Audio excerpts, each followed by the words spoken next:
My name is David Daniel Ball, and these are the headlines for Saturday, the 2nd of October 2010. Starting with a comic to do with Gillard. Everything Labour touches costs more to fix. It wasn't an apple, it was a lemon. And every little thing she does is tragic. A Bible quote. Blessed are you when people insult you, persecute you, and falsely say all kinds of evil against you because of me. Rejoice and be glad, because great is your reward in heaven, for in the same way the persecuted prophets who were before you. Matthew 5:11-12. In the wake of 3 incursions by NATO helicopters into Pakistani airspace in less than a week, protests broke out Friday in Pakistan, with some leaders calling NATO's strikes on militant strongholds an act of war.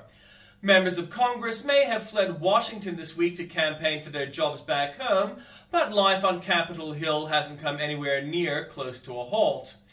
And tragic suicide of a college student who killed himself after 2 classmates allegedly streamed his sexual encounters online reignites cyberbullying debate, with one member of Congress calling for tougher rules. NASA chief Charles Bolden, who caused an uproar over summer when he said outreach to the Muslim world might be his foremost priority, embarks on a trip this weekend to Saudi Arabia. And in breaking news, a former trustee of the Nelson Mandela Children's Fund is facing criminal charges after supermodel Naomi Campbell told the War Crimes Tribunal she gave him 3 allegedly blood diamonds. Producer Stephen J. Kennel, behind some of America's most beloved television shows, has passed away. Real Madrid invites 33 Chilean minors to attend a match at the club stadium once they are released. And twin car bombs go off near ceremonies marking 50 years of the country's independence in Nigeria. From New South Wales and the ACT, the government rejected the upgrade of Blacktown Hospital once before without explanation. The government is considering using its double jeopardy laws to recharge a man who has been twice acquitted of murder. An Australian man faces a death penalty after being arrested in Bali with 1.7 kilograms of the drug ice. Michael Sakatides had lived in Bangkok. A man came across a fatal road accident in which 2 of his sisters and a baby died, and his girlfriend was seriously injured. Police bombarding outer south and west suburbs with RBT at double the rate of the east. From Queensland, the wettest September ever sees Queensland dams threatening to burst within days, so water must be drained from them for the first time in 11 years. Nearly 30 children are involved in substantiated cheating allegations on this year's national tests at Corporus State School. From Victoria, a gang of teenagers have trashed a house in crazed rampage after a 14-year-old was left home alone while her mother was in hospital.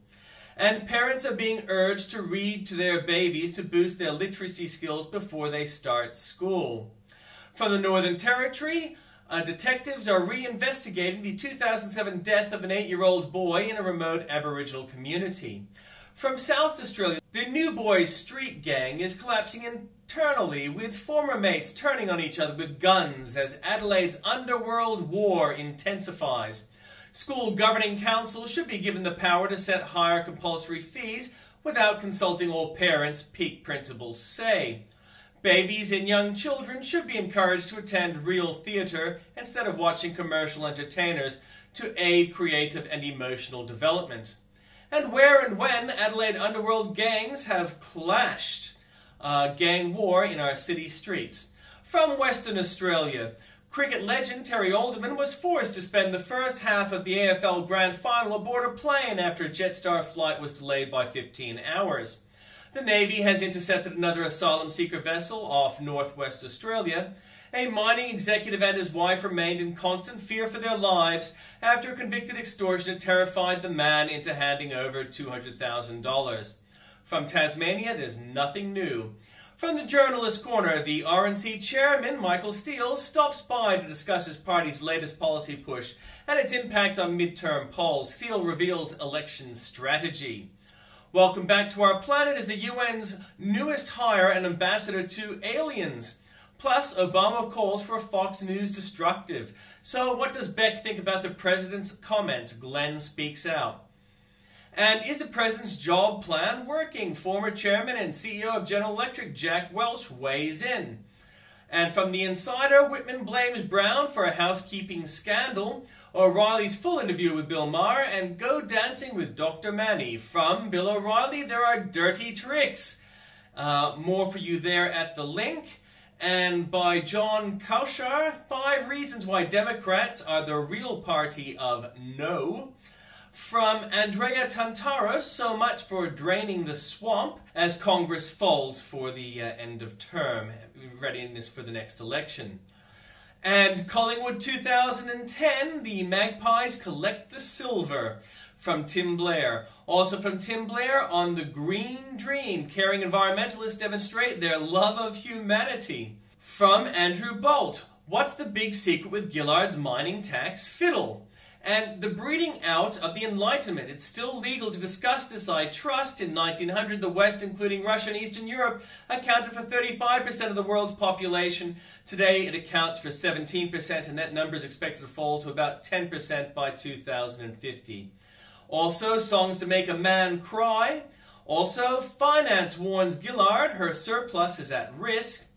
Beattie agrees the Greens are Labour's one nation. And life suddenly too hot for the eco-fascists of 1010. And more for you there at the link.